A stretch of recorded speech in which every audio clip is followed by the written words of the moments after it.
174 times. It condemned all the other countries in the world 73 times. That's more than 100 extra condemnations for the Jewish state. What hypocrisy, what a double standard, what a joke. So the UN's hostility. Mr. President, ladies and gentlemen, I didn't intend to come here this year. My country is at war, fighting for its life. But after I heard the lies and slanders leveled at my country by many of the speakers at this podium, I decided to come here and set the record straight.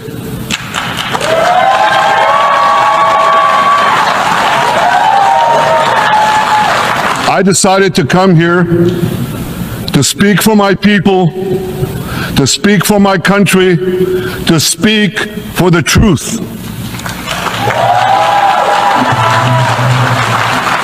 And here's the truth. Israel seeks peace. Israel yearns for peace. Israel has made peace and will make peace again.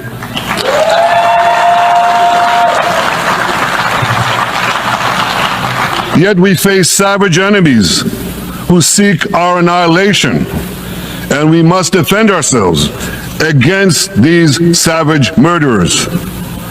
Our enemies seek not only to destroy us, they seek to destroy our common civilization and return all of us to a dark age of tyranny and terror.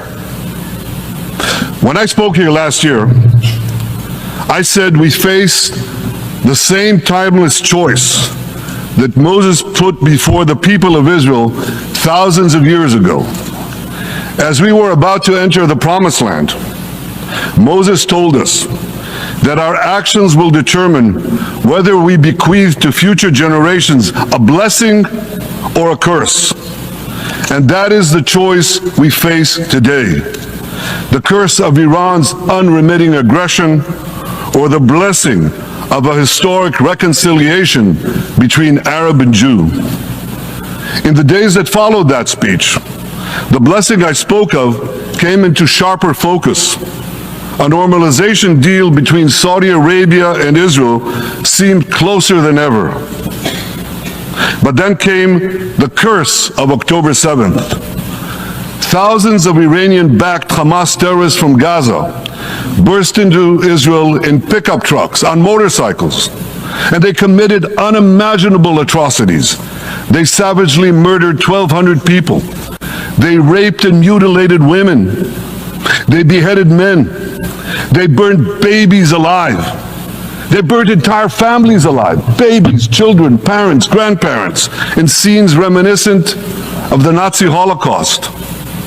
Hamas kidnapped 251 people from dozens of different countries, dragging them into the dungeons of Gaza. Israel has brought home 154 of these hostages, including 117 who returned alive. I want to assure you, we will not rest until the remaining hostages are brought home too. And some of their family members are here with us today. I ask you to stand up.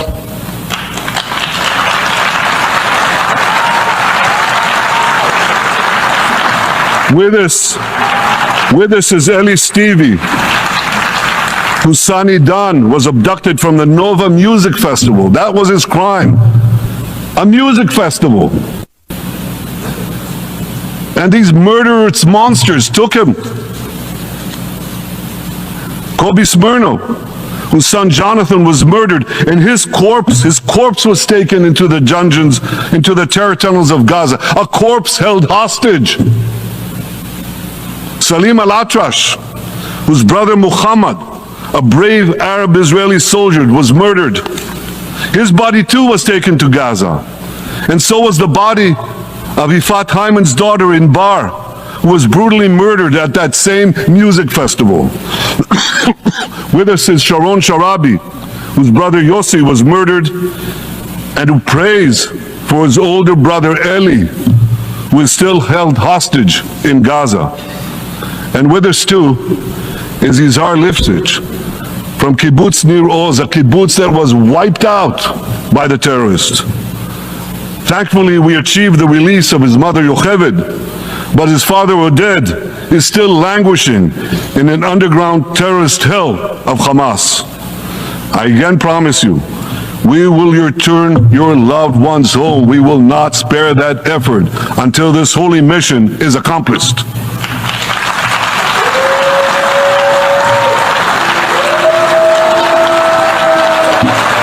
Ladies and gentlemen, the curse of October 7th began when Hamas invaded Israel from Gaza, but it didn't end there. Israel was soon forced to defend itself on 6 more war fronts organized by Iran. On October 8th, Hezbollah attacked us from Lebanon. Since then, they fired over 8,000 rockets at our towns and cities, at our civilians, at our children. 2 weeks later, the Iran-backed Houthis in Yemen launched drones and missiles at Israel, the first of 250 such attacks, including one yesterday aimed at Tel Aviv. Iran's Shiite militias in Syria and Iraq have targeted Israel dozens of times over the past year as well. Fueled by Iran, Palestinian terrorists in Judea and Samaria perpetrated scores of attacks there and throughout Israel. And last April, for the first time ever, Iran directly attacked Israel from its own territory, firing 300 drones, cruise missiles, and ballistic missiles at us. I have a message for the tyrants of Tehran. If you strike us, we will strike you. There is no place.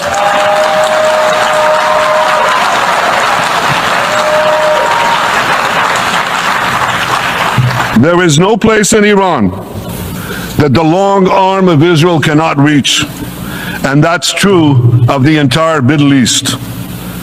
Far from being lambs led to the slaughter, Israel's soldiers have fought back with incredible courage and with heroic sacrifice.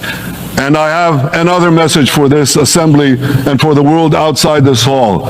We are winning.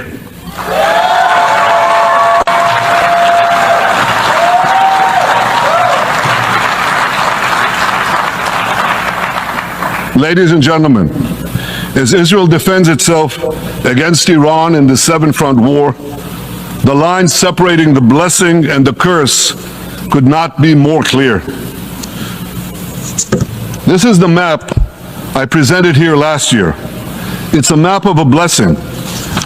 It shows Israel and its Arab partners forming a land bridge connecting Asia and Europe between the Indian Ocean and the Mediterranean Sea.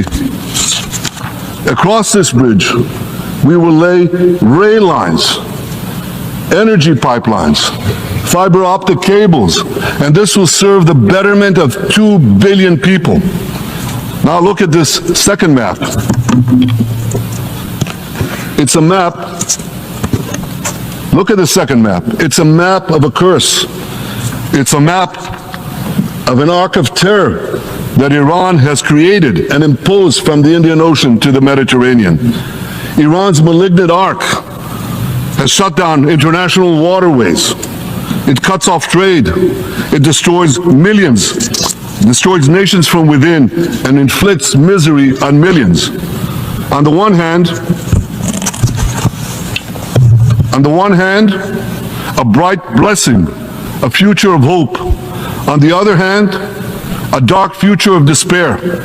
And if you think this dark map is only a curse for Israel, if you think that, then you should think again. Because Iran's aggression, if it's not checked, will endanger every single country in the Middle East and many, many countries in the rest of the world. Because Iran seeks to impose its radicalism well beyond the Middle East. That's why it funds terror networks on 5 continents. That's why it builds ballistic missiles for nuclear warheads to threaten the entire world. For too long, The world has appeased Iran. It turns a blind eye to its internal repression. It turns a blind eye to its external aggression. Well, that appeasement must end, and that appeasement must end now.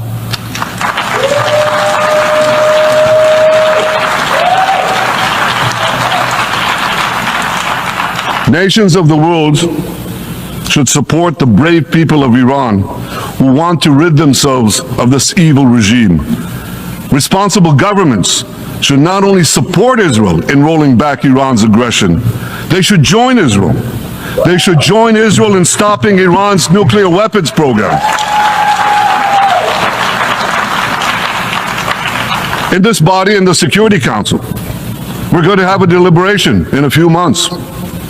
And I call on the Security Council to snap back UN Security Council sanctions against Iran, because we must all do everything in our power to ensure that Iran never gets nuclear weapons.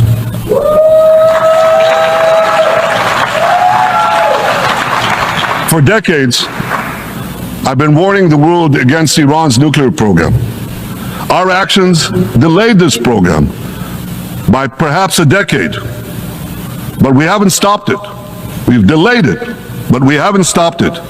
Iran now seeks to weaponize its nuclear program for the sake of the peace and security of all your countries. For the sake of the peace and security of the entire world, we must not let that happen. And I assure you, Israel will do everything in its power to make sure it doesn't happen.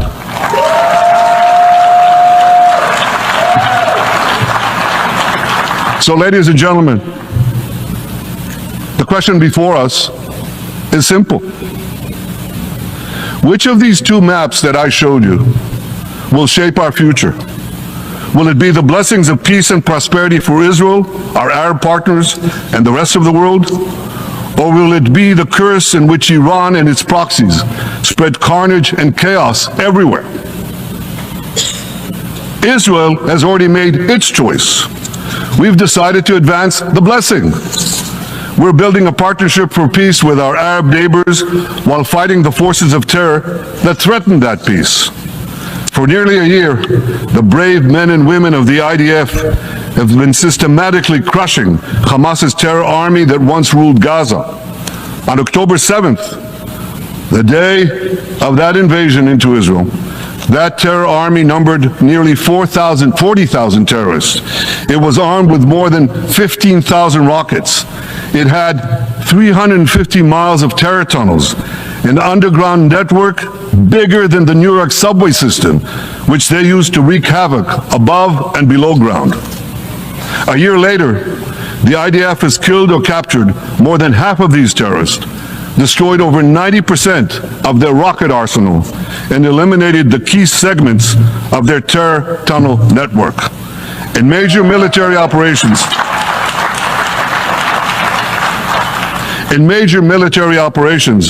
we destroyed nearly all of Hamas's terror battalions, 23 out of 24 battalions. Now, to complete our victory, we are focused on mopping up Hamas's remaining fighting capabilities. We are taking out senior terrorist commanders and destroying remaining terrorist infrastructure.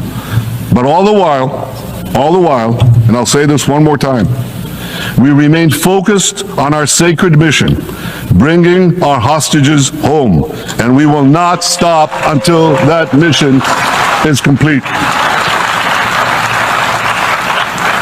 Now, ladies and gentlemen, even with Hamas's greatly diminished military capability, the terrorists still exercise some governing power in Gaza by stealing the food that we enable aid agencies to bring into Gaza. Hamas steals the food, and then they hike the prices. They feed their bellies, and then they fill their coffers with money that they extort from their own people. They sell the stolen food at exorbitant prices, and that's how they stay in power. Well, this too has to end, and we're working to bring it to an end.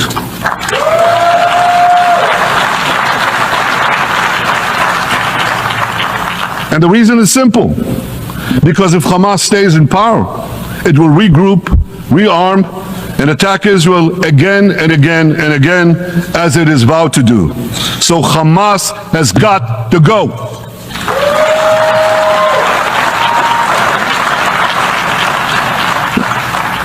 Just imagine, for those who say, well, Hamas has to stay, it has to be part of a post-war Gaza, imagine in a post-war situation in World War II, imagine allowing the defeated Nazis in 1945 to rebuild Germany. It's inconceivable, it's ridiculous. It didn't happen then, it's not going to happen now.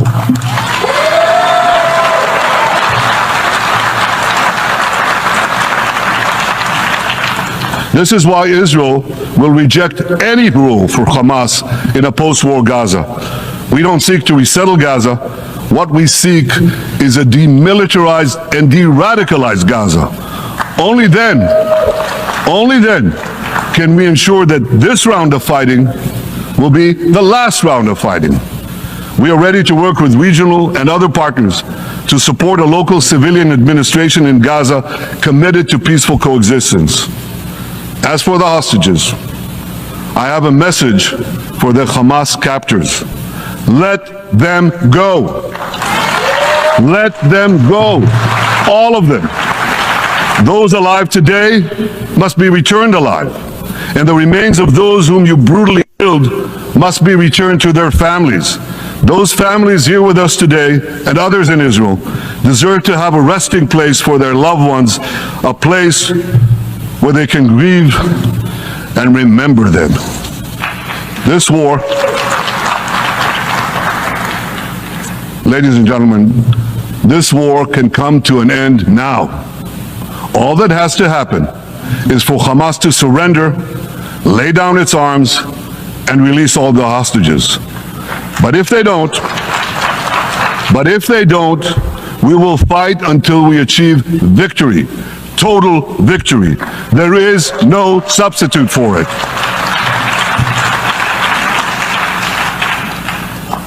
Israel must also defeat Hezbollah in Lebanon. Hezbollah is the quintessential terror organization in the world today. It has tentacles that span in all continents. It has murdered more Americans and more Frenchmen than any group except bin Laden. It's murdered the citizens of many countries represented in this room. And it has attacked Israel viciously over the last 20 years. In the last year, completely unprovoked. A day after the Hamas massacre on October 7th, Hezbollah began attacks against Israel, which forced more than 60,000 Israelis on our northern border to leave their homes, becoming refugees in their own land. Hezbollah turned vibrant towns in the north of Israel into ghost towns. So I want you to think about this in equivalent American terms. Just imagine if terrorists turned El Paso and San Diego into ghost towns. Then ask yourself, how long would the American government tolerate that? A day? A week? A month? I doubt they tolerate it even for a single day. Yet Israel has been tolerating this intolerable situation for nearly a year. Well, I've come here today to say, enough is enough.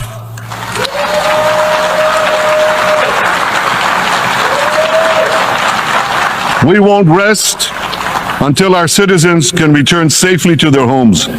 We will not accept a terror army perched on our northern border, able to perpetrate another October 7th style massacre. For 18 years, Hezbollah brazenly refused to implement UN Security Council Resolution 1701, which requires it to move its forces away from our borders. Instead, Hezbollah moved right up to our border. They secretly dug terror tunnels to infiltrate our communities and indiscriminately fired thousands of rockets into our towns and villages. They fire these rockets and missiles not from military sites. Not from that. They do that too. But they fire those rockets and missiles after they place them in schools, in hospitals, in apartment buildings, and in the private homes of the citizens of Lebanon. They endanger their own people. They put a missile in every kitchen, a rocket in every garage. I said to the people of Lebanon this week, get out of the death trap that Hezbollah has put you in. Don't let Nasrallah drag Lebanon into the abyss. We're not at war with you. We're at war with Hezbollah, which has hijacked your country and threatens to destroy ours. As long as Hezbollah chooses the path of war, Israel has no choice, and Israel has every right to remove this threat and return our citizens to their homes safely. And that's exactly what we're doing.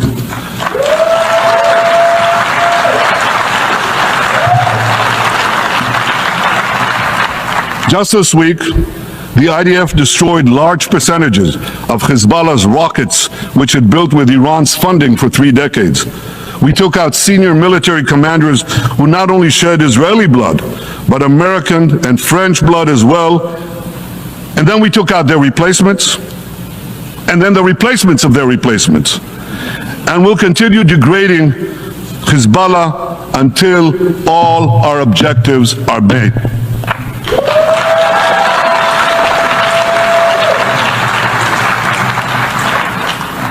Ladies and gentlemen, we're committed to removing the curse of terrorism that threatens all civilized societies. But to truly realize the blessing of a new Middle East, we must continue the path we paved with the Abraham Accords 4 years ago. Above all, this means achieving a historic peace agreement between Israel and Saudi Arabia.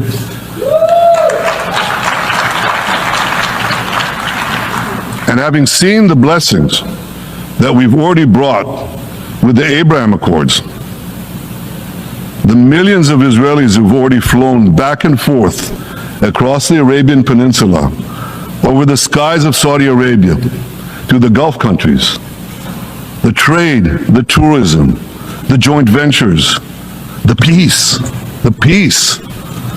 I'd say to you, what blessings such a peace with Saudi Arabia would bring. It would be a boon to the security and economy of our two countries. It would boost trade and tourism across the region. It would help transform the Middle East into a global juggernaut. Our two countries could cooperate on energy, water, agriculture, artificial intelligence, and many, many other fields. Such a peace, I'm sure, would be a true pivot of history. It would usher in a historic reconciliation between the Arab world and Israel, between Islam and Judaism, between Mecca and Jerusalem. While Israel is committed to achieving such a peace, Iran and its terror proxies are committed to scuttling it. That's why one of the best ways to foil Iran's nefarious designs is to achieve the peace. Such a peace would be the foundation for an even broader Abrahamic alliance. And that alliance would include the United States, Israel, current Arab peace partners, Saudi Arabia, and others who choose the blessing of peace. It would advance security and prosperity across the Middle East and bring enormous benefits to the rest of the world. With American support and leadership, I believe this vision can materialize, and much sooner than people think. And as the Prime Minister of Israel, I will do everything in my power to make it happen. This is an opportunity that we and the world should not let go by.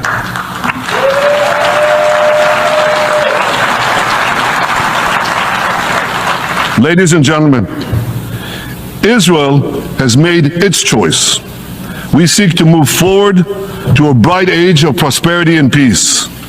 Iran and its proxies have also made their choice. They want to move back to a dark age of terror and war. And now I have a question. And I pose that question to you. What choice will you make? Will your nation stand with Israel? Will you stand with democracy and peace? Or will you stand with Iran, a brutal dictatorship that subjugates its own people, exports terrorism across the globe, In this battle between good and evil, there must be no equivocation. When you stand with Israel, you stand for your own values and your own interests. Yes, we're defending ourselves, but we're also defending you against a common enemy that through violence and terror seeks to destroy our way of life. So there should be no confusion about this. But unfortunately, there is a lot of it in many countries and in this very hall, as I've just heard. Good is portrayed as evil, and evil is portrayed as good. We see this moral confusion when Israel is falsely accused of genocide, when we defend ourselves against enemies who try to commit genocide against us. We see this too when Israel is absurdly accused by the ICC prosecutor of deliberately starving Palestinians in Gaza. What an absurdity! We bring in 700,000 tons of food into Gaza. That's more than 3,000 calories a day for every man, woman, and child in Gaza. We see this moral confusion when Israel is falsely accused of deliberately targeting civilians. We don't want to see a single person, a single innocent person die. That's always a tragedy. And that's why we do so much to minimize civilian casualties, even as our enemies use civilians as human shields. And no army has done what Israel is doing to minimize civilian casualties. We drop flyers, we send text messages, we make phone calls by the millions to ensure that Palestinian civilians get out of harm's way. We spare no effort in this noble pursuit. We see yet another profound moral confusion when self-described progressives march against the democracy of Israel. Don't they realize they support the Iranian-backed goons in Tehran and in Gaza? The goons who gun down protesters, murder women for not covering their hair, and hang gays in public squares, some progressives. According to the U.S. Director of National Intelligence, Iran funds and fuels many of the protesters against Israel. Who knows, maybe some of the protesters, or even many of the protesters outside this building now. Ladies and gentlemen, King Solomon, who reigned in our eternal capital Jerusalem 3,000 years ago, proclaimed something that is familiar to all of you. He said, "There is nothing new under the sun." Well, in an age of space travel, quantum physics, and artificial intelligence, some would argue that's a debatable statement. But one thing is undeniable. There is definitely nothing new at the United Nations.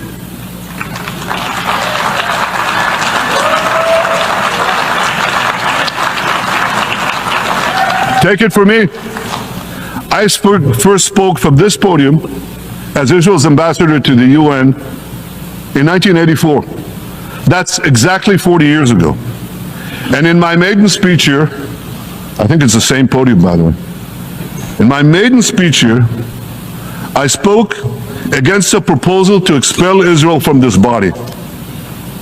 4 decades later, I find myself defending Israel against that same preposterous proposal. And who's leading the charge this time?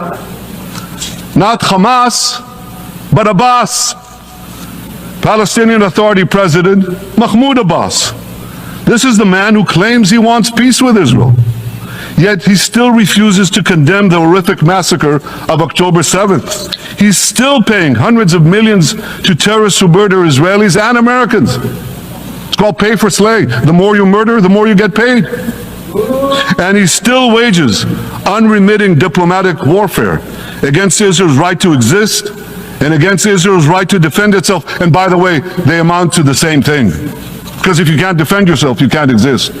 Not in our neighborhood, certainly, and maybe not in yours. Standing in this podium 40 years ago, I told the sponsors of that outrageous resolution to expel Israel, "Gentlemen, check your fanaticism at the door."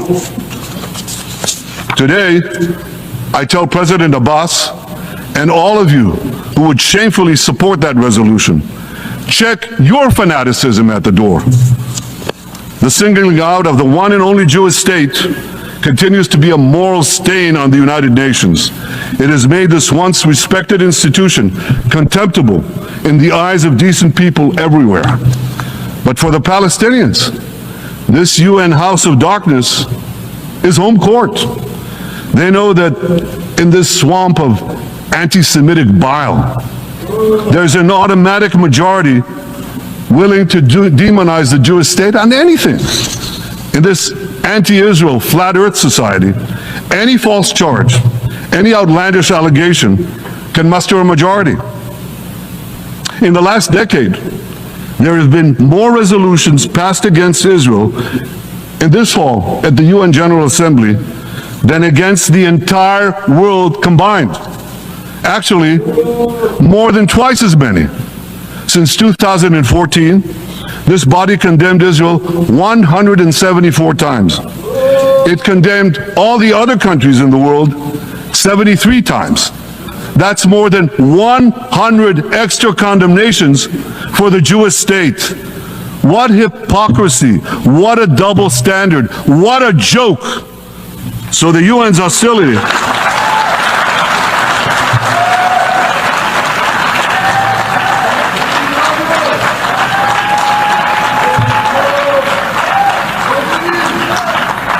So all the speeches you heard today, all the hostility directed at Israel this year, it's not about Gaza.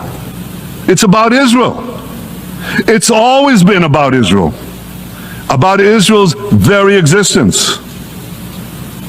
And I say to you, until the Jewish state is treated like other nations, until this anti-Semitic swamp is drained, the UN will be viewed by fair-minded people everywhere as nothing more than a contemptuous farce.